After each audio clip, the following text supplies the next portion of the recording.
மக்களே, welcome to the fantasy show. இன்னைக்கு ஷோல நம்ம பார்க்க போகிறது பிரிசன்ஸ் அப்படின்ற ஃபினிஷ் மூவியோட ரிவ்யூ. இந்த படம் பார்த்தீங்கன்னா VR OTT ஆப்பில் தமிழ் டப்பிங்கோட அவைலபிளாக இருக்குது. இந்த படம் கில், மார்க்கோ இந்த மாதிரியான ஸ்டைலில் அமைக்கப்பட்ட ஒரு ஆக்ஷன் த்ரில்லர் அப்படின்னே சொல்லலாம். அதுவும் ரத்தம் தெறிக்க தெறிக்க காட்சிகள் நிறைஞ்ச ஒரு படம் அப்படின்னே சொல்லுவேன். ஆக்சுவலாக இந்த படத்தோட ஸ்டார்டிங்லேயே நம்ம ஹீரோவை காட்டுறாங்க. இவர் வந்து ஜெயிலேருந்து ரிலீஸ் ஆகி வருவார். இவரோட ஃப்ரெண்டு இவரை ஒரு இடத்துல வேலைக்கு சேர்த்து விடுவார். அது என்ன மாதிரியான இடம் அப்படின்னு பார்த்தீங்கன்னா, ஒரு கிளப்பு. வெளியே பார்க்குறதுக்கு கிளப்பு மாதிரி இருந்தாலும் உள்ளுக்குள்ளே ஏகப்பட்ட மர்மங்கள் இருக்கும் அப்படின்னே சொல்லலாம். அதில் இருக்கக்கூடிய ஒரு நபர்களும் ஒரு தினுசாக இருப்பாங்க அப்படின்ற மாதிரி காட்டியிருப்பாங்க. இவர் ஜாயின் பண்ண நைட்டு திடீர்னு அந்த கிளப் மேலே ஒரு அட்டாக் நடக்குது. ஒரு நபர் அட்டாக் பண்ணுறாரு. அதுவும் தன்னோட தம்பியை தேடி அங்கே வராரு.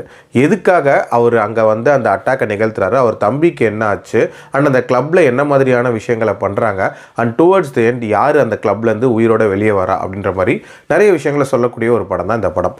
எனக்கு இந்த படத்தில் பிடிச்ச விஷயம் ஃபர்ஸ்ட் திங், இந்த படத்தோட ஆக்ஷன் சீக்வன்சஸ் தான். 2 பேருக்குள்ளே சண்டை நடக்குது அப்படின்னா யாருக்கு என்ன நடக்க போகுது, உயிரோட யார் வருவா அப்படின்ற ஒரு சின்ன டென்ஷன் நிறைய சண்டைகள் இதில் மெயின்டைன் பண்ணியிருந்தாங்க அப்படின்னே சொல்லலாம்.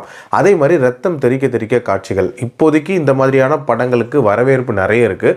ஸோ அதை எக்ஸ்பெக்ட் பண்ணி நீங்கள் இந்த படத்தில் பார்த்தீங்க அப்படின்னா உங்களுக்கும் நிறைய விஷயங்கள் ரொம்ப ராவான ஒரு ஃபீலை கொடுக்கும். அண்ட் டுவர்ட்ஸ் தென் முடித்த விதம் அப்படின்றதும் ஓரளவுக்கு நீட்டாகவே இருந்துச்சு அப்படின்னே சொல்லுவேன். அதே மாதிரி டியூரேஷன் வைஸ் பார்த்தீங்க அப்படின்னா அரௌண்ட் 1.5 hours முடியக்கூடிய ஒரு படம் தான். பட் இந்த படத்தோட ஒரு முக்கியமான பிரச்சனையே பர்பஸ் அப்படின்றது ப்ராப்பராக டிஃபைன் பண்ணாத ஒரு படம் இது அப்படின்னே நான் சொல்லுவேன். அதாவது உள்ள இருக்கிறாங்கல்ல, அவங்க என்ன விஷயங்கள் பண்ணிட்டு இருக்காங்க அப்படின்றத பற்றிய டீட்டெயிலிங்கும் பெருசாக இருக்காது. அதே மாதிரி பழிவாங்க ஒருத்தர் வருவார்ல, அவரை பற்றிய பேக் ஸ்டோரியோ டீட்டெயிலிங்கோ பெருசாக இருக்கவே இருக்காது. ஜஸ்ட் லைக் தட் எல்லாத்தையும் வாய் வார்த்தையாக சொல்லிட்டு ஆரம்பித்து போயிட்டே இருப்பாங்க. ஆல்சோ இவங்களுக்குள்ள நடக்கக்கூடிய சண்டைகள் அப்படின்றது விறுவிறுப்பாக இருந்தாலும் எதுக்காக அடிச்சுக்கிறாங்க அப்படின்ற ஒரு நோக்கம் வேணும்ல, அதை ப்ராப்பராக டிஃபைன் பண்ணாதனாலே ஒரு பெரிய ஈடுபாடு இந்த படத்தில் இல்லை அப்படின்னே சொல்லலாம்.